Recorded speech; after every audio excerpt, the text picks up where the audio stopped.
we've been working together. I think we're getting on About 12 years. 12 years now. Yeah. Meeting at a conference not too dissimilar from this one. Being in the seafood industry, having worked with restaurants and chefs around the country, we were just starting to figure out how to scale and grow and work with institutions. And a chance meeting and a problem that arose and a solution at hand that we worked together got us here. And it's a real honor to be able to work with University of Michigan. It's a true feather in our cap as a company. We do mostly e-commerce, home deliveries at this point, but the work that we did to figure out how to work with institutions, large-scale food service that cares and wants to make change, allowed us to grow our business to figure out how to support U.S. wild domestic fisheries and get their products across the country. Ash, thanks so much for that introduction. It would have felt really weird to have read it myself. Wanted to just start and talk about kind of how a sustainable seafood program began. And it's imperative to have Chef Frank here in University of Michigan because we don't create these things as a company, right? We're part of the solution. We're helping drive the change, but we're not the demand. We're not actually feeding 27,000 meals a day. So, that chance meeting 12 years ago at UMass at that food truck late night, thank goodness for food trucks late at night, really came about because of a need. And Chef, do you remember what that was? So yeah, so just kind of go back to where we started our journey here at Michigan.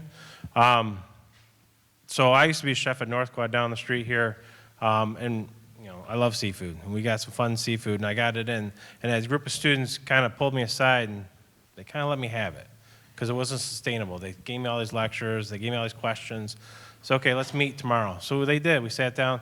They pulled out their phone. They pulled out Seafood Watch, Monterey Bay Aquarium, started going through that. So I went into a rabbit hole, started digging through things, and how do I do it at scale, as Sean was mentioning.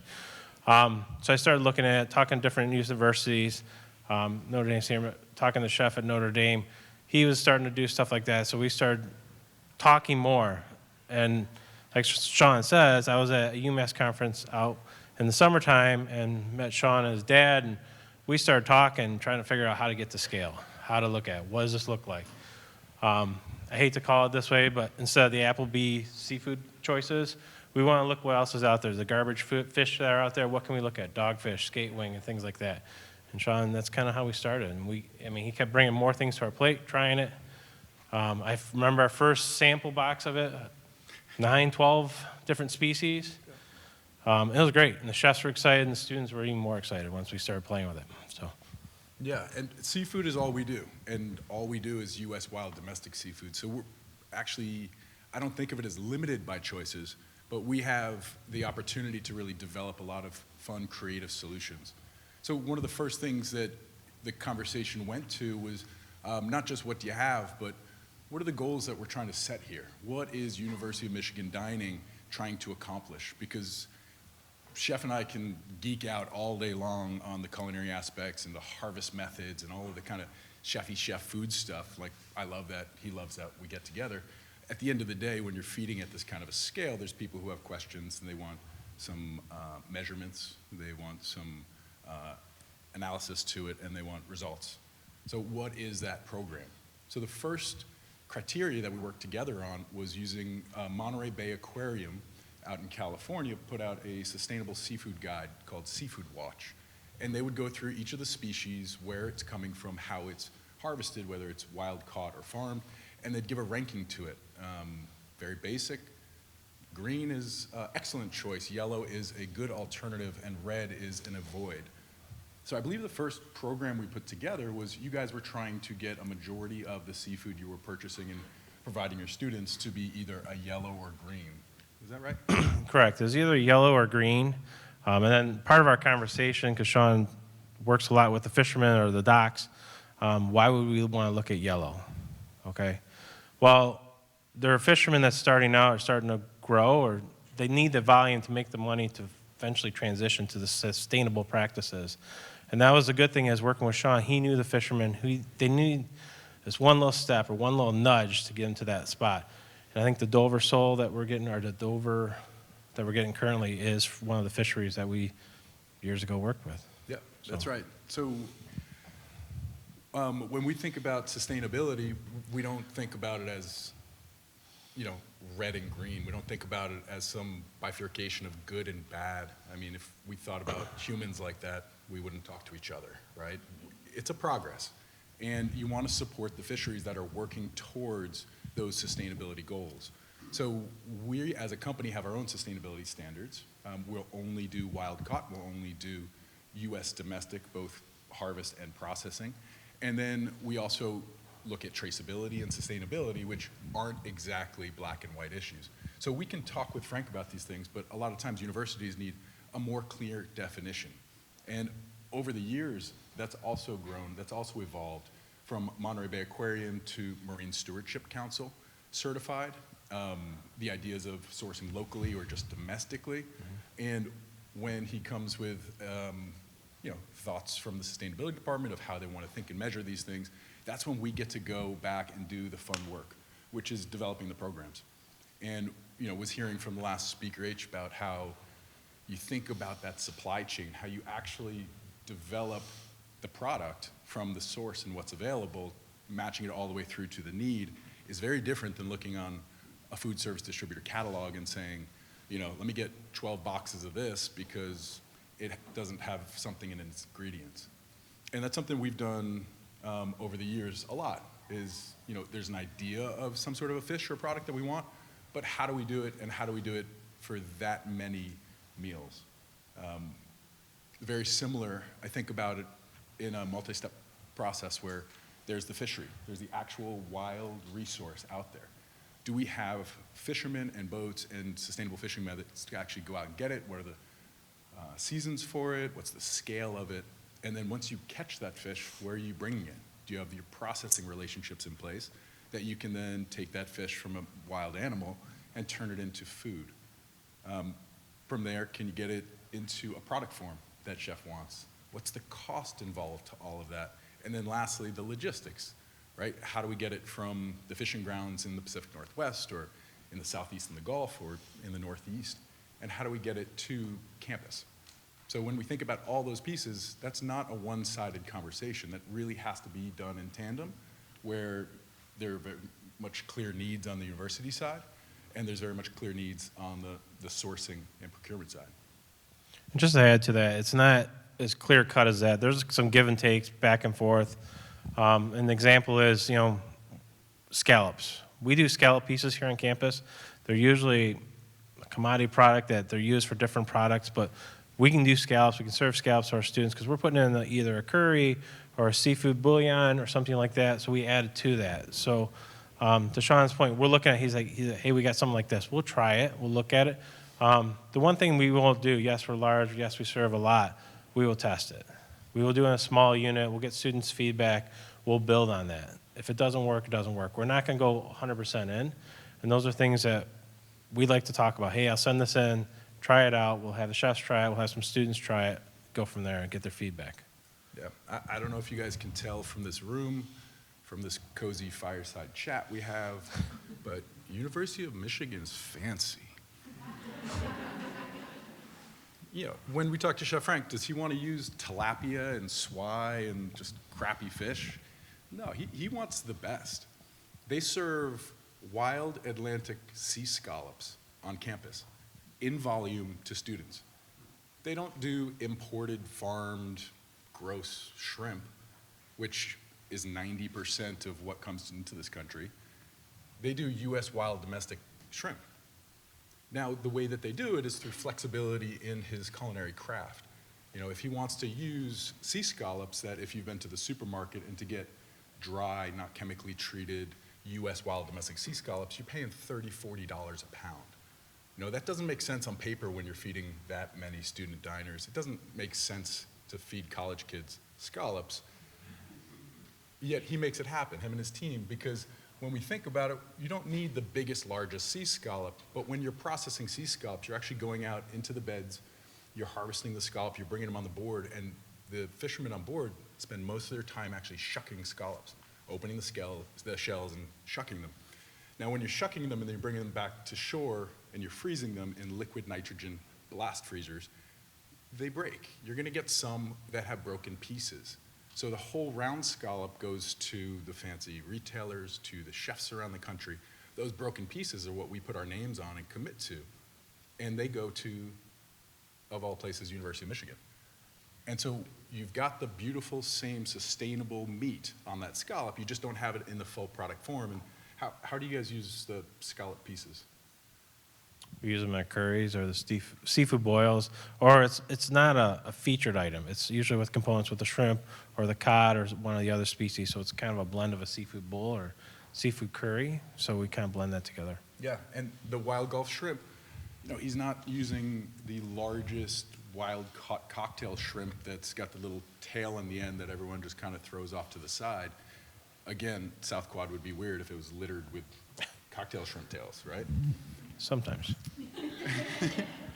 But when you're harvesting shrimp, they come in 2 seasons, and the same brood of shrimp actually grow from a small larval size all the way to the largest size.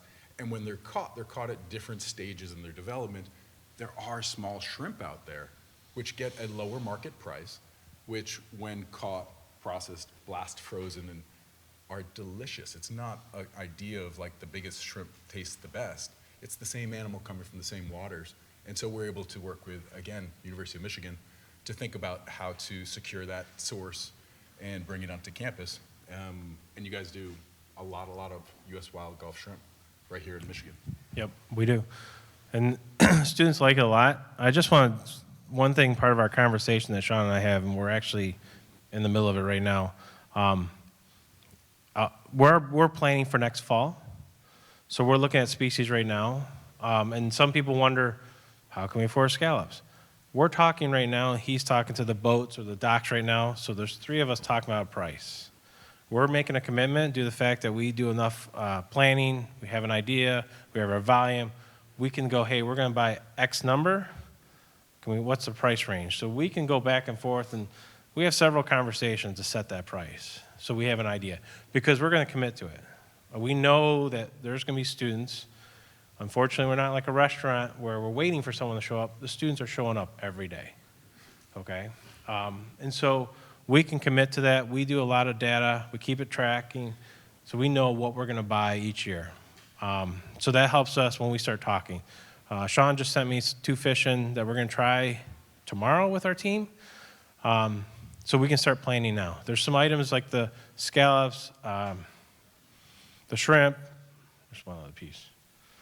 One other fish I can't think right now that it's going to be every year. We're looking at some new stuff. We rotate things through different species, skate wing, monkfish, redfish, dogfish.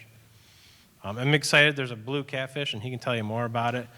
It's actually delicious. If you don't like catfish, you'll love this fish. Trust me. It's not as muddy, and it's an invasive species that we brought in, and unfortunately, it's grown back so we can buy more. Yeah. And these are the fun things. These are the ones that we actually get really excited about that aren't just, canned tuna and cod. We're thinking about impacts. We're thinking about measurements. We're thinking about getting some credit from the different departments so that they go ahead and support the programs and give Chef Frank, a free hand to go and order what he wants. One way to think about it is, checking those boxes of, is it yellow or green? Is it MSC certified? How do we measure those things? You can think about all of the plates and dishes that go out. You can think about how many pounds Frank purchases. We support him with that. We've got the data. We're able to track it all and get it back to him and help with the reports.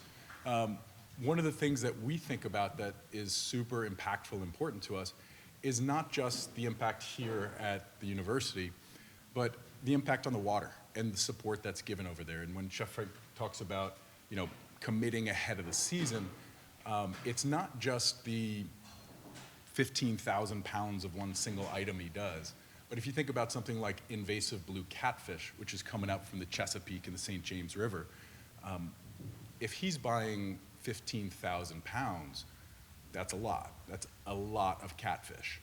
But the way we think about it is that what he's serving here in dining halls actually has a 25% yield, right? Because you have to take the animal, the catfish, and you got to bring it down to a portion on a plate.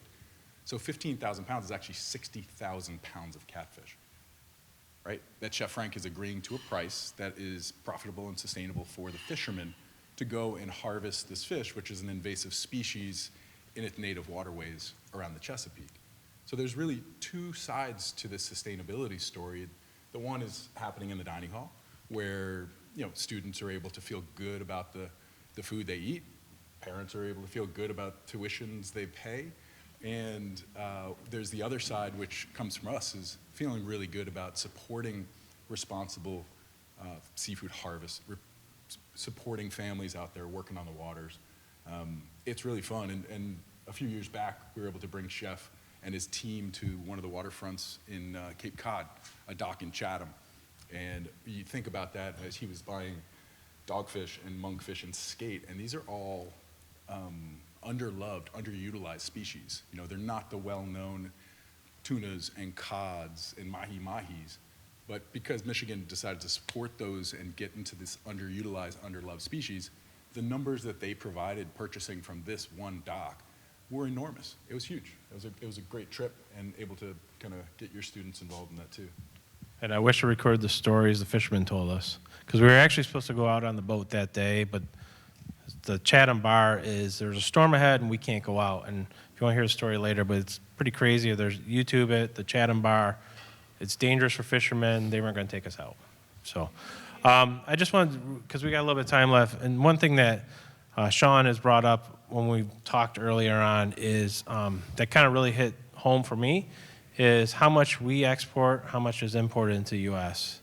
And I will say we are probably around 80% domestic seafood. There's there's a couple things that sneak through, but salmon's one thing, and we've worked on in the past. But percentage-wise on import-export is just It's not wild. fair. Yeah, I kind of kept it to university talk and could geek out on this. We work a lot to raise awareness to seafood. In the U.S., over 90% of the seafood we consume in this country, over 90% is imported, right? Our U.S. domestic seafood industry actually sees a 90% imbalance to imported seafood. And what really messes me up at night is that the majority of what we catch in the U.S. is exported. So talk about trade imbalances. We actually take the fish we catch on the shores and we send it across the world for sale. And then we spend money to fisheries around the world to bring in fish on the other side. Now, part of that is processing, where fish we take and catch on the shores here, we send overseas by boat, frozen, to third-party countries like China for it to be refreshed, processed, refrozen, and then re-imported, which is considered an imported product. It's a global supply chain that doesn't make a lot of sense when we have a working waterfront on every single coastline of our own country. And it's not, to me, an idea of nationalism. It's an idea of local economies, sustainable food systems, and celebrating where your food comes from. And that's something that we really work together on. And these are things that I celebrate with Chef, them working themselves on, is that I think you introduced me to Lakin, right? So you told me about him. Okay, so a fisherman here in Michigan, a family that catches whitefish and catfish by Port Huron. Is that right? I gotcha. Yeah, thanks. Yeah, see. Funny thing. But they become better friends. Yeah, real quick, just a quick story, just kind of how it all comes together. So we do, there's a Bayport fishery in the Thumb of Michigan. They are one of the oldest fisheries in the Great Lakes. I met them at Eastern Market. It was at the same time I was talking with Sean, found out he was working with them as well. I'm like, it doesn't make sense for you to pick it up, ship it, fly it when they're 2 hours away. So we built a relationship, went up there, talked with them, talked with their father. Lakon, she's amazing. If you ever want to hear about fisheries, she'll talk your ear off all day. She's very involved in state legislation on fisheries. There's only now, since I've been working with them, there are only 12 commercial fisheries. We keep losing them. But to long story short, and it got really long. So we buy whitefish from them each year. It's gone down, it's gone up. It's basically on legislation on when they can harvest fish. So we've gone anywhere from 10,000 pounds to, I think last year was about 6,000 pounds. But we're talking every year, we set the price with her, we set the volume, we're communicating. Yeah, and deliver. Fun fact is our local meat guy is up in Flint area. Let me get the hand up so people out of town. Flint area is here, Bayport's up here. They meet every Tuesday. They bring a shipment of fish back to their plant. So we talk about sharing and working with small vendors. They're our delivery person back. If not, Bayport was going to drive here at 3 in the morning, drop a pallet or two off for us, and we're going to have to deal with it. Our local meat guy picks it up, stores it for us. He delivers the quantity we want when we need it. Yeah, we love that. We don't see that as competition. A big thing for us is, best way to eat fish is catch it yourself. Second best way is to buy it directly from a fisherman like Frank is. We are proudly the third best way you can get fish. I think that's pretty much wrapping us up here on time. Lars is giving me the evil eye. That is a great way to wrap it up. It's also a great continuation of the last discussion, and this was not planned actually, but H was just talking about how do we simplify the role for the distributor to make it all better for everybody, and here's another example. And if there's not a better way to demonstrate a collaboration than these two friends up here, I don't know what there is. This is just truly the raw nature of their relationship, and we're so thankful to have you. If you have questions, we want to go ahead and invite you to come on up to the podium. And while you're getting up to the podium, I want to go ahead and ask, just because it's on the menu today, hey, Chef Frank, what fish from Sea to Table do we have featured today and tomorrow? Oh, so today and tomorrow, because I don't know what's today. I think today is the monkfish. Monkfish today, and we have skate wing tomorrow. So it's one of my two favorites, actually. Yeah, and since Frank's obviously not selling it, Massachusetts monkfish coming from Chatham Cape Cod, and winter Atlantic skate. Mwah. What's the fisherman's name? You know what? I've got to ask the operations team. Okay. So if you have questions about those, please see these gentlemen up front. We'll go ahead and turn it over to H for the first question. Hey, H, be nice. We were nice to you up here. You are my kind of distributor. I was talking about the big boys, but you are my kind of guy. Yes, this is sort of a 1A, 1B, but how do you two work together to help Sean out with his cash flow? So how do you ensure that your dining halls are ordering against your commitment? And do you do any kind of special payments to help out Sean, like with Jan, so he's not sitting on so much inventory throughout the year? Daddy over here giving me the credit card. So we missed out. So what happens is, so the product that Sean brings for us to dock, it goes to Gordon's Food Service. So we have a partnership with them. They're holding slots for us in their freezers. So basically, they're paying him, and we're paying them. So that's the simple thing. We've opened up slots. We've told them about the relationship we've built over the years, and that's for our commitment to it. So and the other part is we will commit X amount of pounds, and depending on the movement, we'll be like, hey, this is coming up, and we like to commit it because some seasons move fast, and if we don't have it set up, because there's a couple species we lost out on because it went really well with the students, but it went too fast and we don't have it, or there's a lag time of 6 weeks to go out, harvest, so we realize that it's not a machine, it's going to happen, it's fishermen. So. Yeah. When we first started working with college universities and switching not just from fresh to chefs, but frozen, we actually built out our own direct campus delivery infrastructure, which consisted of at its peak, 9 third-party freezer warehouses around the country, where we would pack boxes, actually insulated boxes, palletize product, and then use a FedEx Ground next-day delivery system. Really cost-intensive, operationally, a lot to deal with, but what we were able to do is go to colleges and say, forget about the food service distribution, you can order directly from us these amazing products. What we did over time was we developed relationships with national food service distributors. So we'd give the school the option. We can deliver case by case to you, which is big on packaging, it's big on cost, but it allowed us to break into the sales channel, or we can work with your existing food service distributor. What we required is a pull-through relationship. So my relationship is with Chef University. Gordon Food Service is wonderful. They do a great job at what they do, but they don't get in the way of menu planning, product selection, pricing. And then because University of Michigan, walks heavy in this state, they're able to have a preferred customer pricing where, more or less they can say, hey, here's a cost plus model on top of Sea to Table's pricing. It took some time to build, but now our relationship is really primarily with the food service distributor from a cash flow perspective. Yeah, thanks. Good question.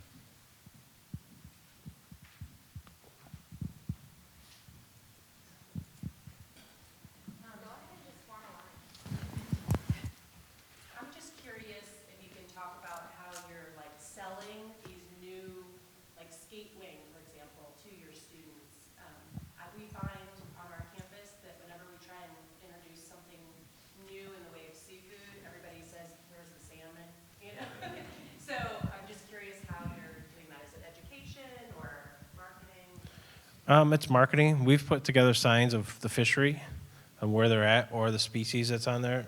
Sean's teams has helped us with a lot of that marketing. So we know the fishery that's coming from. We can pull the species and what the benefit is. We've actually have brought, not live, but whole fish in to show it. So you can see the difference of that just to educate them. But for us, a lot of times those, like skate wing, international students, it's funny, they're our salesperson. Because you'll sit there and watch them, they'll walk up and like skate wing, they'll like 3 or 4 on their plate, and the non-international students are like, oh, that must be good, so I'm gonna try it. So it's kind of funny to watch them do that. But we do a lot of marketing, something that's unique. We'll put a sign out, especially if it's a monkfish or skate wing. I mean, obviously shrimp and scallops, they have a good idea. But some unique fish that we'll put in there. And we actually, early on, we used to do a dogfish, and we do catfish, and we would actually compete. So we'd put them in the dining hall. We'd have dogfish, catfish, and see which kids would take the most. That was early on, so yeah. Kind of bouncing off of that, we also at University of Minnesota, students are not so keen on a lot of the seafood dishes. They always want to see their chicken tenders, which I heard is also a thing here. But so beyond that, do you find that you have more success with students having more buy-in with those seafood dishes, those more interesting items when it is like a component of the dish as opposed to like a feature on its own? Yes. So, I mean, we'll like our skate wing, we'll do like a Korean barbecue on it, and they'll try it. And once they taste it, they're hooked. Monkfish, we'll do some kind of Italian tomatoes. I think that might be today, like a tomato sauce or put on there. So they'll see it. So it can be a component, but like our curries and that, it's a variety of seafood. But if we're buying monkfish, we have it sliced out or nice little portions put on the plate. The skate wing, we want to show it off. And be honest, we don't buy 10,000 pounds. We'll buy 5,000 pounds knowing that we can buy another 5 later on. So we kind of work our way into it, but tell the story about it, make fun about it, do social media on it. So, yep. Once they taste it, they're hooked. You're killing me, Frank. My kids like it, skate wing now. Hey guys, Monique from Tomato Bliss. This case study is really interesting to me. And I'm kind of dovetailing on the other 2 questions, but less about flavor and more about how you're sharing sustainability goals with the students. Or really, honestly, are you sharing that? Is it important to them? And if you do, how you're doing that effectively? And also, Sean, do you participate in any of that messaging? So I think for us, we do a lot with our MSC. The cod that we buy from Sea to Table, we do a lot of focus on that. So that's kind of our biggest on sustainability. We do have on our websites what we talk about, what we have available. Marketing-wise, in front of the students, they're usually in a quick grab or that. So we have to have a quick sign to say what the fish is. We don't have much more about that at the selling point, I guess, way. All you care to eat dining facility. We used to have tags for the MSC, the blue icon for MSC at the stations. But now we just have MSC cod or MSC this listed on our menus. So we don't have that really at the selling point, but we do have it on our websites, or if kids or students are asking for it, we'll provide the information. Yeah, and not too much other than back-end support. Our staff is smaller than the University of Michigan's. And also, we have worked hand-in-hand together with your marketing team, clearly, doing point-of-sale one-pagers right at that, on the line, doing the reporting and providing the information when you guys need to do your own assessments. But yeah, we're in a supportive role to that. Will you all please help me thank Chef Frank and Sean?